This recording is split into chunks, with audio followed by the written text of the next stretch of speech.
Welcome to Two Travel Dads Podcast. Here we share our favorite destinations, travel tips, ideas for saving money, and stories from our adventures.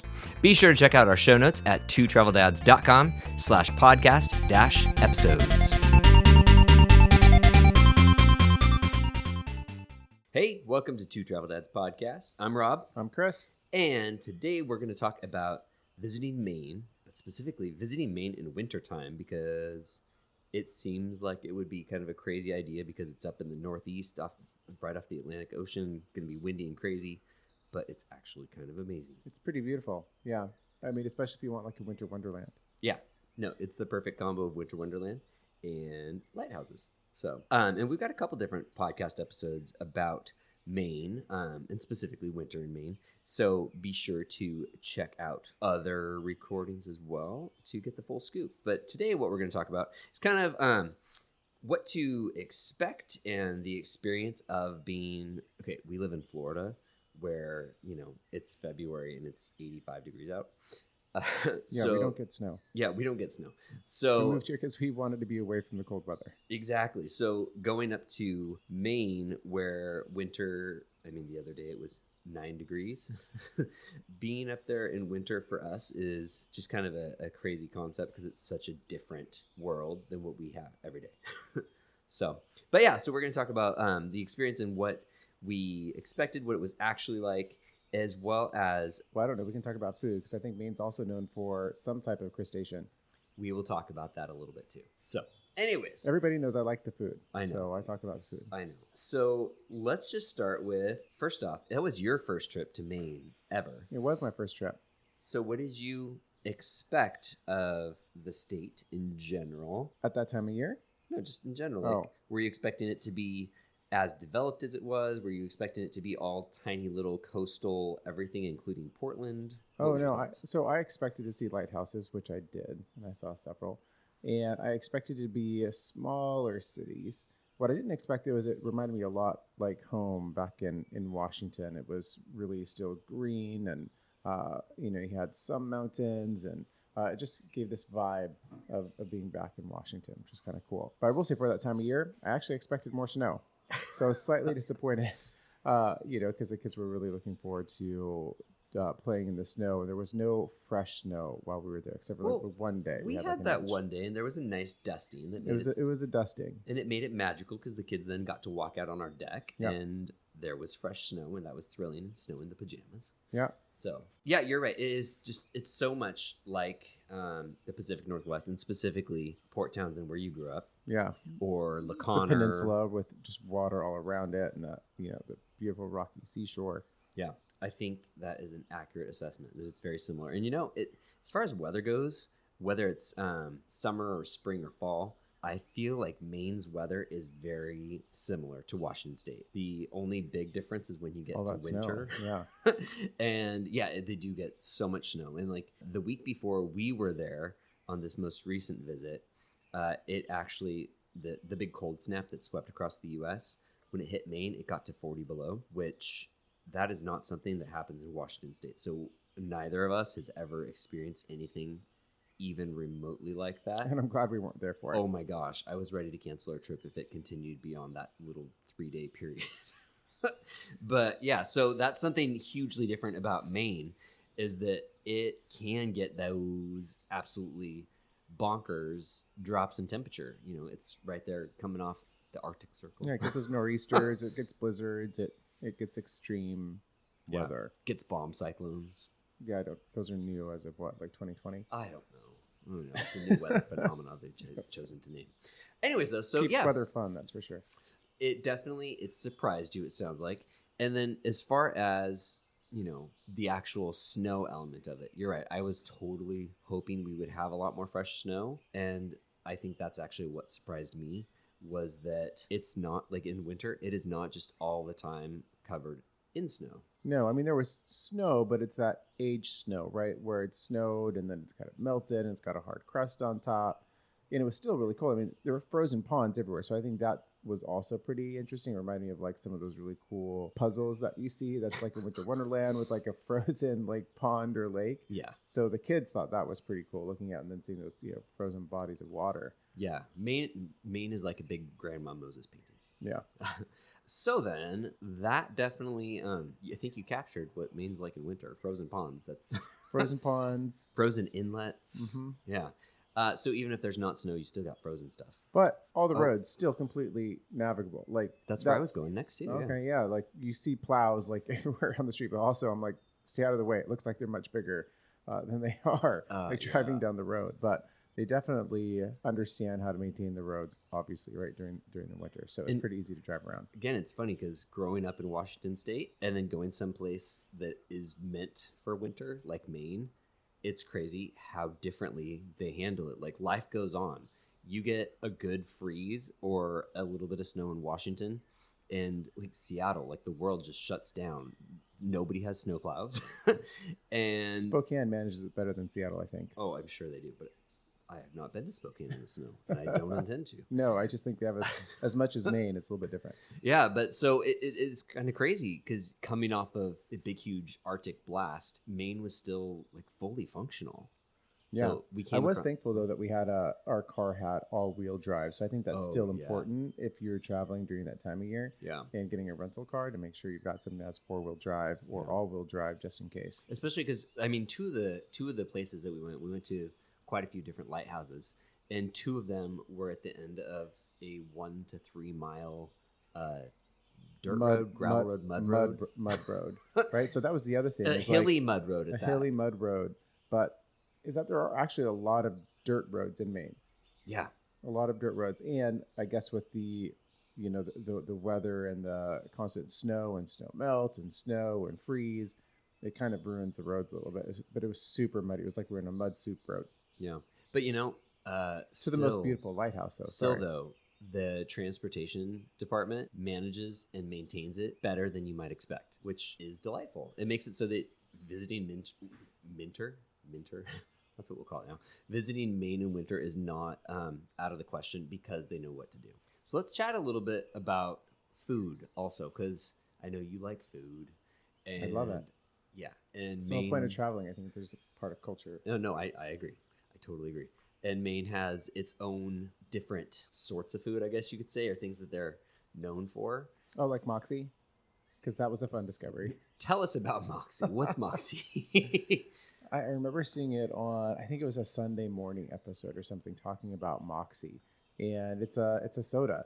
But it was, created, I can't remember the year. Anyways, it's been around for a very long time, but it's definitely a Maine thing. I did air quotes. You can't see that.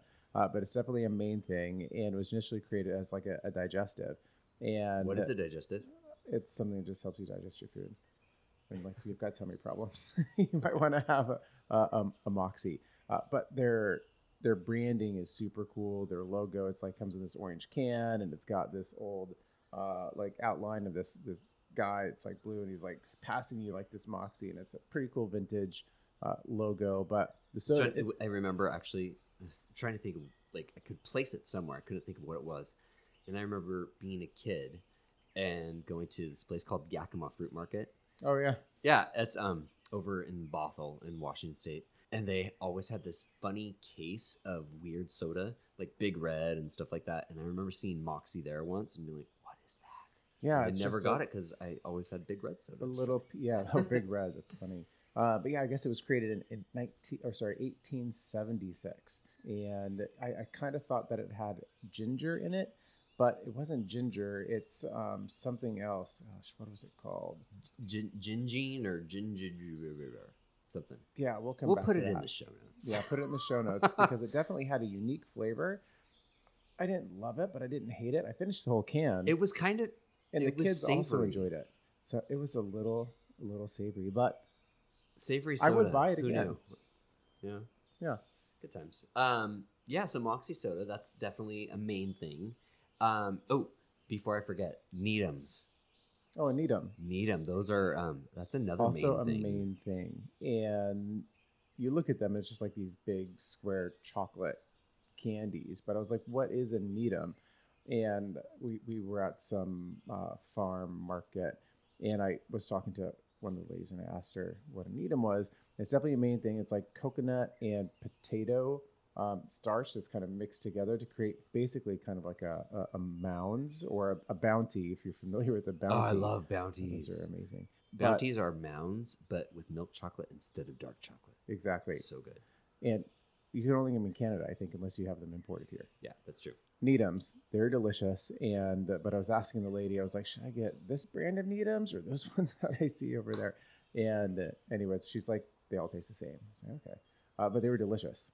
The texture. Yeah. I think it's because they use the potato starch, and so I think they're gluten free. I can't confirm or deny. Yeah, I know they sound But weird, another main like thing. potato and coconut, but the way that they're done, it's delicious. It's not about it's it's not about the potato. It's about the texture. It's like a silky, creamy coconut filling. It's a must try if you like coconut and milk chocolate. And I know they sound bizarre, but they're so good. Since we're talking about Maine foods, let's just talk about Maine foods. Another thing that, of course, you're going to find in Maine is, and you didn't get to try these, but potato donuts. I know. No, I wonder if they use saw them, I part was of like, the needham to make the donut. I guess. I don't know. But potato donuts are something else that you could easily find. And apple cider donuts, those are very Maine-ish things. You can definitely get them in Portland and Bangor. But lobster, I know that's what you want to talk about. Oh, the lobster is everywhere and extremely delicious. I wanted to try a lobster roll at every single place that we went to, but I think I had one while we were there. And it was still delicious, but you can either get it they do it either with butter or you can get a mayonnaise based one. And I think I prefer the ones with a little bit of mayonnaise. So, yes, there's lots of different ways. It's funny because I actually am almost done with an article for our other site, mainexplored.com, all about lobster rolls and the different varieties, how to make it, all that stuff. So somehow last week when we were in Maine, I ended up eating 5 different lobster rolls. Yeah, you had the assortment. Quite a variety of lobster rolls. If they're on a menu, and also they're a little bit cheaper in winter too. If they're on a menu and you know they're going to be delicious and fresh, why wouldn't you get them? In summertime, you will see lobster stands, lobster shacks, you might say, all along the road. And that's where you will find the most expensive lobster rolls, but also wonderfully fresh and delicious. In summertime, they are more expensive, you'd think. It's kind of funny because there's just so many tourists that are there and they're like, lobster, lobster, lobster. So all these cool lobster shacks, both on the side of the road and in the different marina areas, you'll see a lobster roll, $36.99. You're like, what, for a sandwich? Yeah, that's expensive. I know it is, and I mean they're good, but I don't think they're always $36.99 good. No, I think Maine has a lot of other really delicious food there too. I mean, obviously they're on the water, so tons of seafood options too as well. But I mean, you have to try lobster roll. Yeah, it's just. So my favorite of the different ways is it's also kind of a mayonnaise one. I had 2 of them last week. It was a lobster roll with a lemon aioli. So delicious because lobster itself is just so. Oh, I just prefer to eat it on its own too. It's but it is so rich on its own that if you can get one that has the delicious lemon aioli, that is my top pick. And you can also always just squeeze a little lemon on it I think that's like required. A butter one. Yeah. Oh yeah, it's so good. So if you are in the market thinking lobster rolls for lunch, dinner, whatever, there's a couple different ways. You can get the Maine style, which is just the the classic lobster roll, and it's just chunks of fresh lobster and maybe a little bit of mayonnaise, and it's like a toasted hot dog bun. It's just I think there's specific lobster roll buns. Well, there are, but also sometimes you like do just get them on like a big fat hot dog bun. And then there's one that they call Connecticut style, but it's all over Maine, and it's just the butter version where it's just melted butter. It's delicious, and that's the one that's just so rich. Oh, goodness gracious. And then spicy is also good, and I had one that had a little bit of sriracha mixed in. I could. Yeah. Oh my gosh. That was so good. So, try them everywhere. I think you will find that every place makes them a little differently, and some places will really chop up the lobster, so it's really it's more like a chicken salad. Yeah, no thanks. I like I like the ones that have nice big huge chunks of lobster. Yeah, because literally there are some lobster shacks that will make a lobster roll that is just like they crack the lobster, throw it in a bowl, put a blob of mayonnaise on it, mix it up just a tiny bit, throw it on a piece of bread. Kind of crazy. Simple. Yeah, Delicious. simple and delicious. But I think the way I prefer to have lobster is the steamed lobster. Yeah, just fresh. Yeah, so, and that's it. Gosh, we should actually just record a whole episode about lobster stuff. That's just great because if you are visiting Maine and getting a vacation rental, then you'll have a full kitchen typically. And if it's a Maine vacation home, it probably has a huge lobster pot. I'm sure. And when in Maine, you can actually get fresh local lobster for a lot less expensive than everywhere else in the world. So it's worth it. Boil them yourself, crack them yourself, dip them in butter if you want to. And you could share it, or you could just eat it yourself. You could share it or just eat it yourself. Good times. Anyways, another really delicious lobster thing that you can do. I've never actually seen it on a menu, but it's something that our friends do and we've made is seafood packets with lobster in them. Yeah. Well, So and we good. know it's a thing because our friend's from Maine. He like grew up outside of Portland. Yeah. And so, Where I guess real Mainers don't actually eat lobster, he says, but he makes it for other people because which is funny because then when you say that out loud to a Mainer, they're like, yeah, we do. Like, I don't know if it's just that there's a maybe conspiracy. it's just Jeff. I don't know. Anyways, though, but seafood packets are this wonderful little local thing that you can make. Do it with friends because you end up having to make a lot. And you cook your lobster or you buy your lobster and you put chunks of that and you cut up some corn on the cob and potatoes and andouille sausage if you want and some shrimps if you want and Old Bay. A lot of Old Bay. That's part of it. And you definitely make sure, like, we'll go look for a recipe, but you cook your lobster first and prep all of your lobster first, and then that goes in with the seafood packets. And yeah, you just toss all of that stuff. You put it all into a big bowl and you just kind of toss it around, throw in some butter, some chives, got your Old Bay with all of those other ingredients, and then start distributing it or separating it all into like own individual little Foil seafood packets. Yeah, Yeah. foil packets. The Reynolds Wrap ladies from the commercials would love this recipe because literally you're just taking all the best deliciousness of what Maine can give you and put it in a packet, and then you put it in the oven or On the barbecue. and it doesn't take very long. I No, feel just like. let it go to town. I mean, it's seafood, right? So Yeah. the big thing is you Making could sure the parboil potatoes some get of cooked. the potatoes and the corn, so that you're really just kind of finishing it off on the grill. But everything just kind of steams and gets delicious, and then obviously you have butter, and then you and can add some just- chunks of fish too. That was also good. chunks of fish are good. Haddock, nice, another local favorite. I'm like, what's haddock? We didn't have haddock growing up in the Pacific Northwest, but it's their version of cod, Yeah. which is delicious.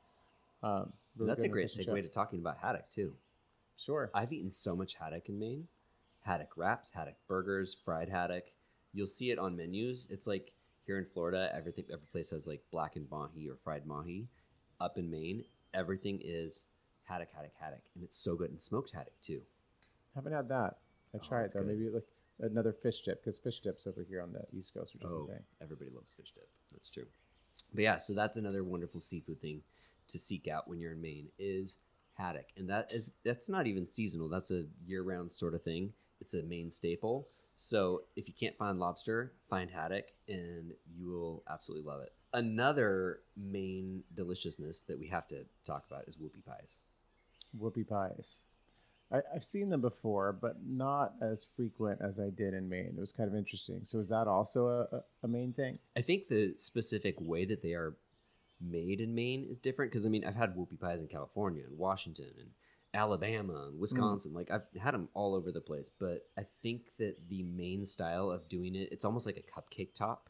That's like the texture of the dessert bread product, the cake. And then I've had it with a couple different fillings. So there's the type that is like lard, where it's like whipped up or like Crisco style, whipped up into this fluffy cream, and then put in between two basically cupcake tops. And there you go, basic whoopie pie. And I think the most common one that I've seen everywhere has been chocolate with the vanilla center. But yeah, then I think that's the standard. yeah, and then I've also had them with buttercream, which is delicious, and I think that is just so good. And then, what's your thoughts on the marshmallow fluff style filled ones? It was just shocking because I wasn't experiencing to bite into it and then have that texture. You weren't experiencing to bite into it, expecting to bite into it. Did I say experiencing? It was a weird whoopie pie experience for you. It was a weird whoopie pie experience. Was not expecting to bite into it and have some resistance.